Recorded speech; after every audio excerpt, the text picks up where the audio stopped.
இச்செய்தியை வழங்குபவர் Aalayam associates private limited property developers.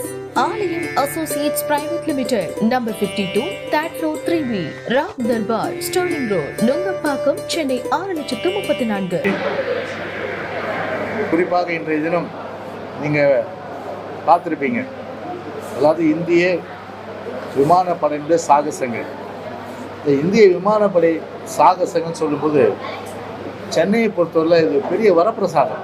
ஏன்னா ஒரு பெரிய அளவுக்கு உயிரை பணயம் வைத்து, அதுவும் போர்க்காலங்களில், அதுவும் நாட்டை காப்பாற்ற வேண்டும், நமக்கெல்லாம் பாதுகாப்பு கொடுக்க வேண்டும் என்ற வகையில் ஒரு பாதுகாப்பு படையினுடைய, அதாவது மிலிட்ரி, அதாவது டிஃபென்ஸ், அதே போல் ஆர்மி, நேவி, ஏர்ஃபோர்ஸ், இதனுடைய பங்கு என்பது ஒரு அளவிட முடியாத ஒரு பாராட்டுதற்குரிய ஒரு விண்ணளவு கூட பாராட்டலாம். அந்த அளவுக்கு ஒரு பெரிய அளவுக்கு பாராட்டுறதுக்குரிய ஒரு விஷயம். அவர்கள் ஒரு சென்னையை தேர்ந்தெடுத்து அதன் அடிப்படையில் அந்த விமான சாகசப்படை நிகழ்ச்சி நடந்ததா சொன்னால் அதுக்கு முழு ஒத்துழைப்பு யார் கொடுக்கணும்? ஒரு மாநில அரசாங்கம் கொடுக்கணும். ஏற்கனவே விமான சாகசப்படை நடத்துகின்ற அந்த ஏர்ஃபோர்ஸ், அதாவது மிலிட்ரியை சார்ந்தவங்க தெளிவாக சொல்லியிருக்காங்க. என்ன சொன்னாங்கன்னா 15 லட்சம் பேர் இது வருவாங்கன்னு சொல்லிட்டு. அந்த 15 லட்சம் பேர் வருவாங்கன்னு சொன்னோன்னா மாநில அரசு என்ன பண்ணியிருக்கணும்? உஷாராக இருக்கணுமா இல்லையா? உஷாராகல, தூங்கிட்டாங்க. இன்டெலிஜென்ஸ் என்ன பண்ணியிருக்கு? சென்னை ஏற்கனவே ஒரு 60-70 லட்சம் பேர் இருக்கிறாங்க. சென்னையை சுற்றி இருக்கின்ற திருவள்ளூர், காஞ்சிபுரம், செங்கல்பட்டு மாவட்டம், இந்த மாவட்டங்கள்லேருந்து கூட மொத்தமாக வரும்போது ஒட்டுமொத்தமாக 15 லட்சம் பேர் வரும்போது அவங்களுக்கு போதிய ஏற்பாடுகள் செய்ய வேண்டியது யாருடைய பொறுப்பு? மாநில அரசுடைய பொறுப்பு இல்லை, சென்னை மாநகராட்சியுடைய பொறுப்பு இல்லை. குடிதண்ணீர், அதே போன்று அவர்களுக்கு இயற்கை உபாதைகள் கழிப்பதற்கு இடம், அதே போன்று பல்வேறு வகை வசதிகள் அவங்களுக்கு கடுமையான வெயில், அந்த வெயிலின் தாக்கத்தில் தப்பிப்பதற்கு வேண்டிய அந்த நிழற்பந்தல்கள் அமைக்கப்பட வேண்டுமா இல்லையா? இல்லை. கடற்கரையில் மட்டும் மத்திய மாநில அரசு அதிகாரிகள் அவர்கள் மட்டுமே பார்த்தீங்கன்னா உட்காருவதற்கு நல்ல ஏர் கூலரோடு போட்டு வசதி பண்ணி அவங்க அந்த ஃப்ளைட்டை பார்த்தாங்களொழிய மேலே போகிற விமானத்தை கீழே எவ்வளோ கஷ்டப்படுறாங்க மக்கள். ஒரு குடிக்க தண்ணி இல்லை, இயற்கைபாதை கழிக்கிறதுக்க முடியல. அது மட்டும் இல்லை, நெடுந்தூரம் நடந்து வருகின்ற ஒரு நிலைமை அவங்களுக்கு ஏற்பட்டிருக்கு. அதாவது கிட்டத்தட்ட பார்த்தீங்கன்னா ஒரு 11 to 1 மணின்னு நினைக்கிறேன் அந்த ஷோ. பீச் ஸ்டேஷன்லேருந்து நடந்து வரணும்னா எப்படி முடியும்? குழந்தைய தூக்கிட்டு. அப்போ பேருந்து வசதி ஏன் விடல? ஒரு ஆன்டிசிபேட் பண்ண வேணாவா? நீங்கள் ஒரு அரசாங்கம் ஸ்டாலின் பேருந்துன்னு சொல்கிறீங்களே, நீங்கள் ஒரு ஒரு ஒரு சமயோசிதமாக மொத்தம் எந்தெந்த மாவட்டங்கள் எவ்வளோ பேர் வருவாங்க மொத்தம் முன்கூட்டி அனலைஸ் பண்ணி அதன் அடிப்படையில் பேருந்து வசதி, ஒரு சிறப்பு ரயில், சிறப்பு பேருந்து வசதி விட்டுருந்தா இந்த பிரச்சனை இல்லை. நீங்கள் ஊடகங்களில் பார்த்துருப்பீங்க எந்த அளவுக்கு இந்த ரயில்வே ஸ்டேஷன்களில் மக்கள் கூட்டங்கள் நிரம்பி வழிந்து கிட்டத்தட்ட ஒரு 7 கிலோமீட்டர் 5 கிலோமீட்டர் நடந்து வெயிலில் கஷ்டப்பட்டு டாச்சி சபிச்சுட்டு போனாங்க. அந்த அளவுக்கு ஒரு ஒரு சாவத்துக்குள்ளான வகையில் தான் இந்த அரசு இன்னைக்கு எந்தவித ஒரு நல்ல நிகழ்ச்சிக்கு ஒரு முன்னேற்பாடான நடவடிக்கை செய்யாமல் மக்களை ஒரு படாத பாடுபடுத்தியிருக்கு. ஒரு ஃபார்முலா 4 கார் ரேஸ்க்கு அதுக்கு மட்டும் நீங்கள் என்ன பண்ணீங்க? 15 நாள் மெனக்கெட்டு 10,000 பேர் அதை பார்க்கலாம். 10,000 பேர் பார்க்குறதுக்கு 15 நாளில் revenue department, BDO department, corporation, metro water, electricity, public department, எத்தனை டிபார்ட்மெண்ட் பாருங்கள். நான் சொல்கிறது மினிமம் 6 டிபார்ட்மெண்ட், 10 டிபார்ட்மெண்ட் 15 நாளாக டே அண்ட் நைட் வேலை பார்த்தீங்க நீங்கள். ஆனால் 15 லட்சம் பேர் வராங்க. அதுவும் ஏழை நடுத்தர மக்கள், சுற்றுப்புற மாவட்டங்களுக்கு.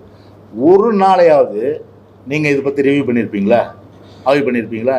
இல்லை ஒரு நாளைக்காவது நீங்கள் அந்த இடத்த போய் பார்த்து என்னென்ன ஏற்பாடுகள் செய்யணும்? விசாலமான இடம் மெரினா பீச்சுன்றது. கிட்டத்தட்ட லைட் ஹவுஸ்லேருந்து நம்முடைய அம்மா நினைவிடம், அதே போல் அண்ணா சதுக்கம், இந்த இடம் பார்த்தீங்கன்னா கிட்டத்தட்ட 3.5 கிலோமீட்டர். இந்த 3.5 கிலோமீட்டரில் ஒரு ஷாமியானா போகிறதுக்கு எவ்வளோ செலவாகும்? 2 பக்கமும் போடலாமே. ஷாமியானா போட்டால் என்ன ஆகும்? ஒரு 100 கோடி செலவு பண்ணுங்களேன். அவங்க அப்பா செலவுக்கிறதுக்கு மட்டும் 90 கோடி பண்ணுறீங்க.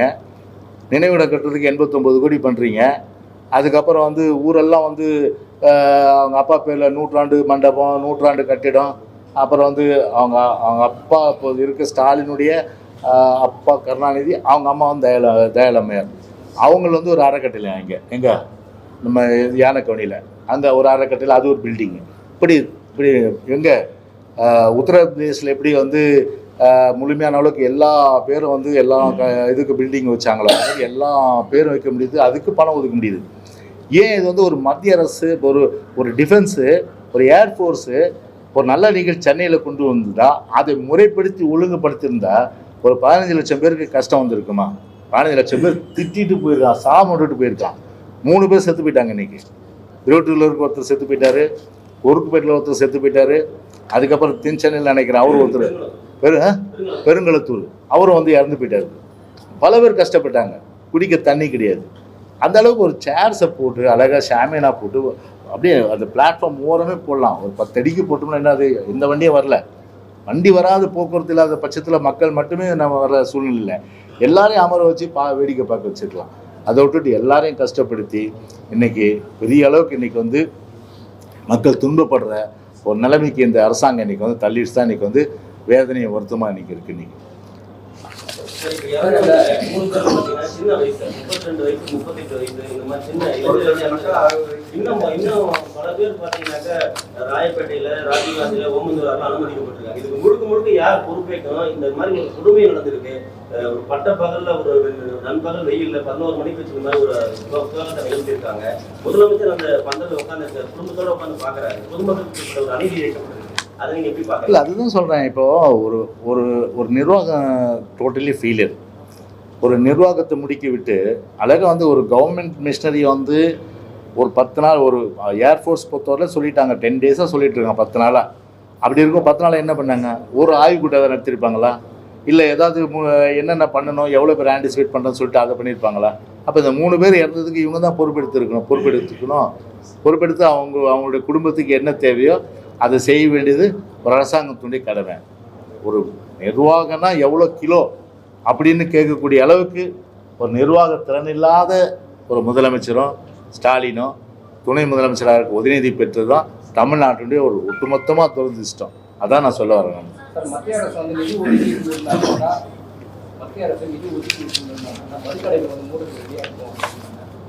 மத்திய அரசாங்கம் பணம் வந்து ஒதுக்காதனால தான் மதுக்கடைகள்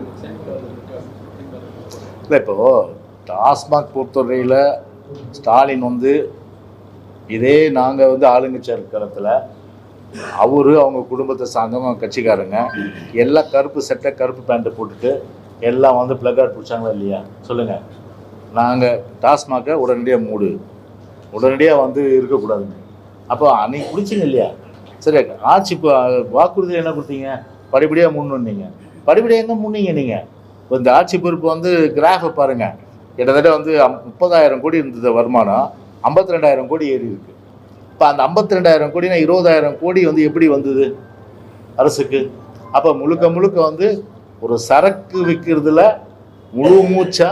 முழு வீச்சா அதில் ஆர்வம் காட்டுற ஒரு அரசு தான் இந்த கார்ப்பரேட் விடியாத அரசாங்கம். அதான் இன்னைக்கு எல்லாரும் குடிங்க அப்படின்ட்டுன்னு அந்த வகையில் தான் இன்னைக்கு வந்து செயல்பாடு. அதனால் போகாத ஊருக்கு வழி தேட வேணாம். முழுக்க அது பார்த்தீங்கன்னா மாநில அரசு தீர்மானம் பண்ணாலே போதும். இதில் வந்து பார்த்தீங்கன்னா வந்து ஆதி காலத்தில் என்ன மதுவிலக்குலாம் மத்திய அரசு தான் எப்போவும் வந்து கருணாநிதி தான் முதல்ல வந்து குடிக்க கற்றுக் கொடுத்ததே. குடியே இல்லாத தமிழ்நாடு, ஆனால் குடிக்க கற்றுக் கொடுத்தது பார்த்தீங்கன்னா திராவிட முன்னேற்ற கழக கருணாநிதி. அன்னைக்கு ராஜாஜி போய் கையும் காலை பிடிச்சி கெஞ்சினார், இதை கொண்டு வராதிங்கன்ட்டுன்னு. ஆனால் அதெல்லாம் உதாசீனப்படுத்திட்டு 1971-72 வாக்கில் யார் கொண்டு வந்தது மதுவை? கருணாநிதி தான் கொண்டு வந்தார். அதனால் முழுக்க பார்த்தீங்கன்னா மாநில அரசு நினச்சா முழுமையாக அதை வந்து க்ளோஸ் பண்ண முடியும். ஆனால் நாங்கள் என்ன கேட்குறோம், தேர்தல் வாக்குறுதியிலையும் அதே போல் நீங்கள் எதிர்கட்சி, நாங்கள் ஆளுங்கட்சியாக இருக்கோம், நீங்கள் எதிர்கட்சியாக இருந்தால் நீங்கள் என்ன செஞ்சீங்க? அதை தான் நீங்கள் வந்து இப்போ பண்ணுங்கன்ற அதை நீங்கள் காற்றுல பறக்க விட்டுட்டீங்களா? இப்போ இன்னொன்று பாருங்கள், இப்போ வந்து அருமை ஸ்டாலின், அவருடைய அருமை மைந்தன் யார் உங்களுக்கு தெரியும், உதயநிதி. இப்போ என்ன அமைச்சராக இருந்து கோபாலபுரத்து கொத்தடிமையினுடைய கோஷம் காரணமாக அவர் வந்து துணை முதலமைச்சராக இருக்கார். துணை முதலமைச்சர் ஆனால் அவர் வந்து ஒரு அரசு பொறுப்பு தானே. ஒரு அரசு பொறுப்பில் உள்ளவங்க, ஒரு அரசு ஊழியர் அரசு பொறுப்பில் உள்ளவங்க ஒன்று தான். இப்போ நான் பச்சை மாதம் வந்து அமைச்சராக தான், நானும் வந்து அமைச்சராங்க.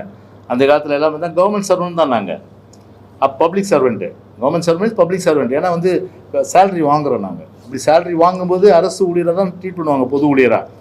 அப்படி இருக்கும்போது ஒரு கட்சி நிகழ்ச்சிக்கு போகும்போது நீங்கள் எதை வேணாலும் போட்டுங்க, உங்கள் கட்சி கொடி பெருசாக மூஞ்சி இங்கேருந்து கால் வரையில் போட்டுங்க, உங்கள் சின்னத்தை இதுலேருந்து இது வரையில் போட்டுங்க, எங்களுக்கு அது மாறுபட்ட கருத்து இல்லை.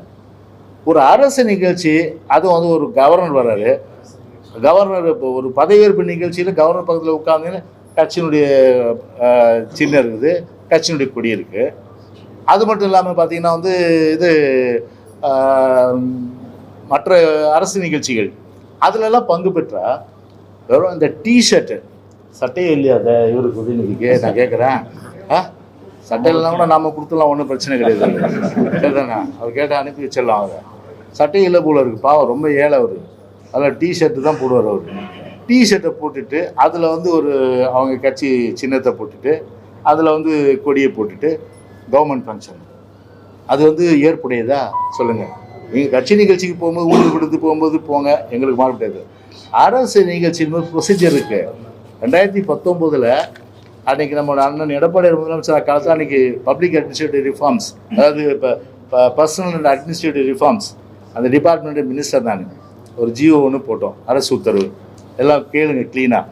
அதாவது பார்த்தீங்கன்னா என்ன சொல்கிறேன்னா, government servants are required to wear neat, clean, formal attire that is appropriate to the workplace setting so as to maintain the decorum of the office. While in duty, அதாவது டியூட்டியில் இருக்கும்போது லைக் சாரி ஆர் சல்வார் கமிஸ், டியூட்டியில் இருக்கும்போது சல்வார் கமிஸும் சாரின்னு போடலாம், R churidar with dupatta இந்த case of female government. ஒரு அரசு பெண் ஊழியர் இருந்தால் நான் சொன்னேன் இந்த வகையில் சாரியோ சல்வார் கமிஸோ சுடிதாரோ வித் துப்பட்டாவோட போடலாம். அதே வந்து அவங்க வந்து இப்போ சர்வெண்ட்ஸ் அண்ட் ஷர்ட்ஸ் வித் அதை in the case of female government servants and shirts with formal pants or veshti dhoti, அதாவது அதே ஆண்களாக இருந்தால் அதை என்ன சொல்கிறாங்க, சட்டை ஃபார்மல் பேண்ட்ஸ் ஆர் வேஷ்டி அப்ராக்கெட்டில் தோத்தி, ரிஃப்ளெக்டிங் தமிழ்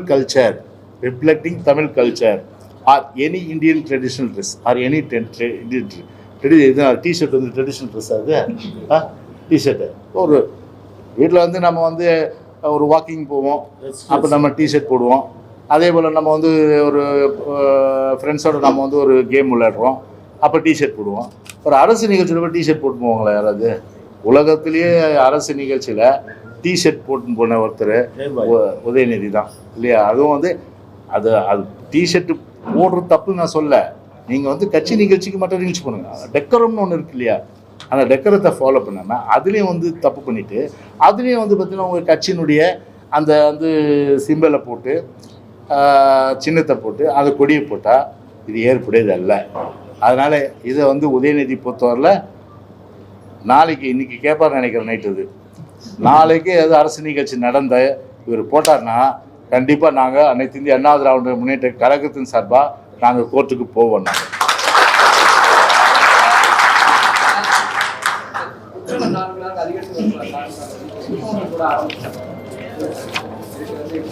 என்னப்பா